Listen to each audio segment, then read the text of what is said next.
Good evening, everybody. I'm recording it at nighttime. I believe you will see it in the morning. So good morning, good evening, good night. Welcome back, welcome back to my channel.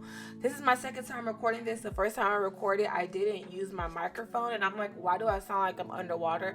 But I didn't use my microphone. I actually just used my computer speaker.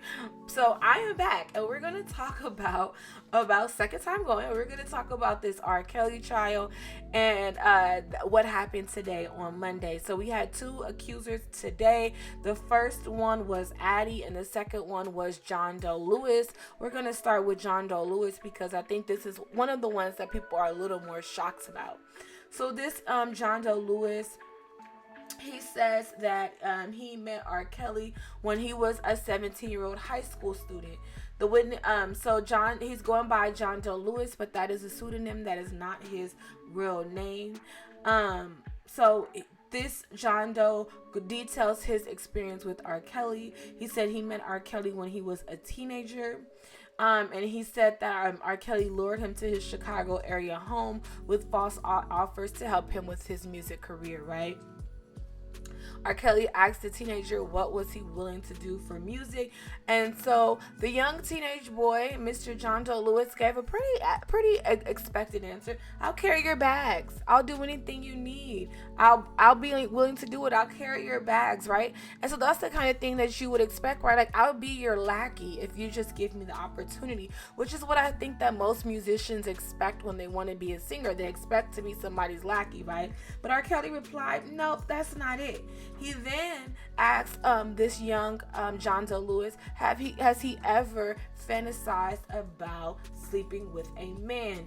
And the young boy said, and then R. Kelly, the young John Doe Lewis then says R. Kelly proceeded to give him oral, and he said, even though I wasn't into it. So then he says, John Doe Lewis says that R. Kelly told him to keep this relationship what happened between them. Don't tell anybody. And then he said he then met R. Kelly again. I believe this is a warehouse. The article I'm reading it from doesn't say, but another article says it was a warehouse. R. Kelly snapped his fingers 3 times, 1, 2, 3, and a woman appeared from under a boxing ring and began to give them both oral.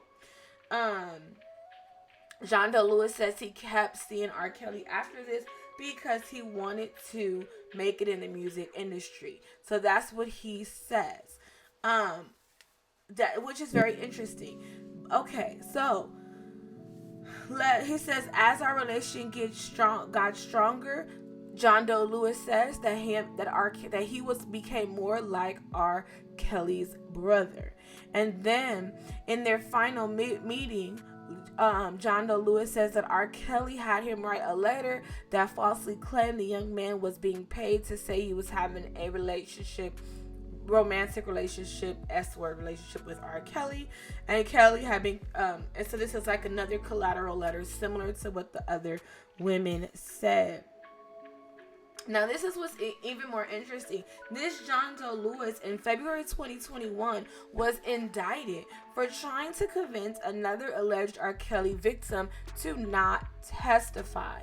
And so, here's the thing about these victims. It seems that they're a lot of people at a lot of time. So I think a lot of them may have come across each other in passing, maybe even in some of these alleged acts of intercourse. So I think that is a lot of like overlapping, which is why it's like, oh, this person is related to this person. And so this John Doe Lewis was accused of trying to bribe or prevent another witness from testifying. John Doe Lewis said he did not have the large money that he offered that witness in an attempt to testify. He said that he did not know where the money would come from. But he said that R. Kelly was not involved in the bribery scheme. So that's what happened. So this man was trying to bribe a witness to not testify. He got busted, and he said that R. Kelly wasn't in on it. I'm like, is he still protecting R. Kelly? Because why would you randomly try and bribe a woman for him? But I don't know. The next one is Addie. Now, Addie is a little older. She met R. Kelly in the 90s.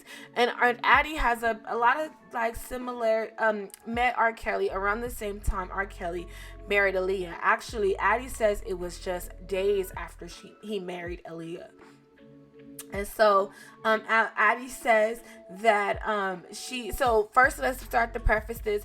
Addie is not one of the victims listed in the complaint. Addie charges were not brought against R. Kelly for Addie, probably because the statute of limitations may have run.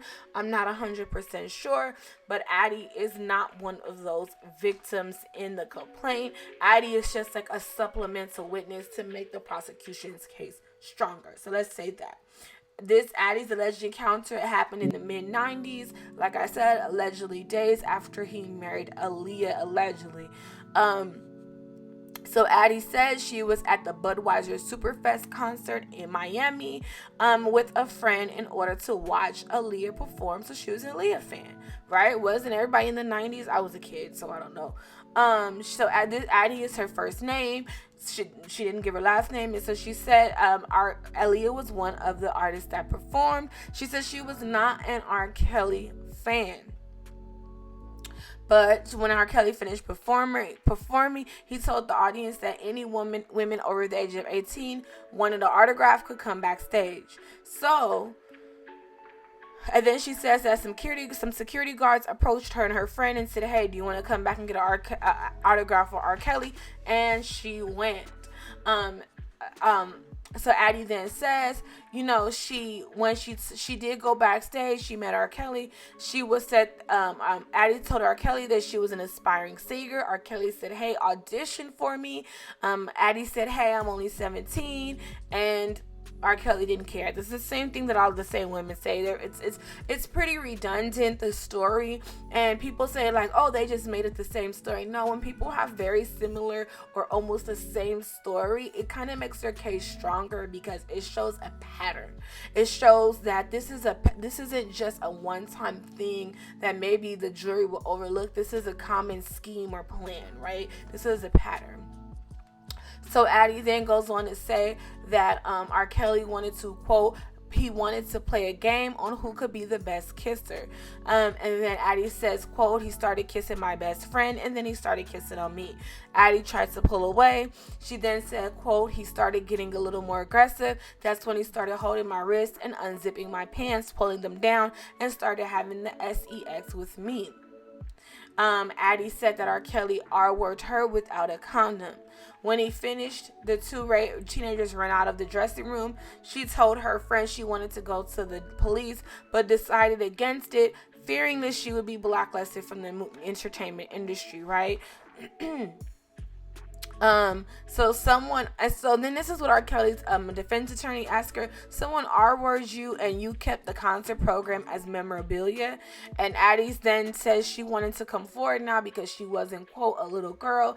And then Addie said, quote, I didn't go to law enforcement because I didn't want more victim shaming and more humiliation at the time. So I say all that to say that is Addie, that is John Doe Lewis. But Addie's story really made me think about Aaliyah because Aaliyah was only 15 years old. Addie was 17. Aaliyah was 15. And this is allegedly just days after R. Kelly's alleged marriage to Aaliyah. And it really breaks my heart because I'm like, man, imagine being a 15-year-old girl. You think you're pregnant. You are pregnant. Not sure of the semantics. You marry this older man. And then he's still doing things like this. Like, when you're 15 years old, you barely can deal with your sophomore boyfriend sending love letters to the girl next door sitting next to him. Imagine dealing with this at 15 years old. As a grown adult woman, I couldn't deal with this. So at 15 years old, my heart goes to Aaliyah, our princess of R&B, and like what turmoil and struggle she probably experienced with that. But with that being said, please like, comment, share, and subscribe. Thank you. Bye.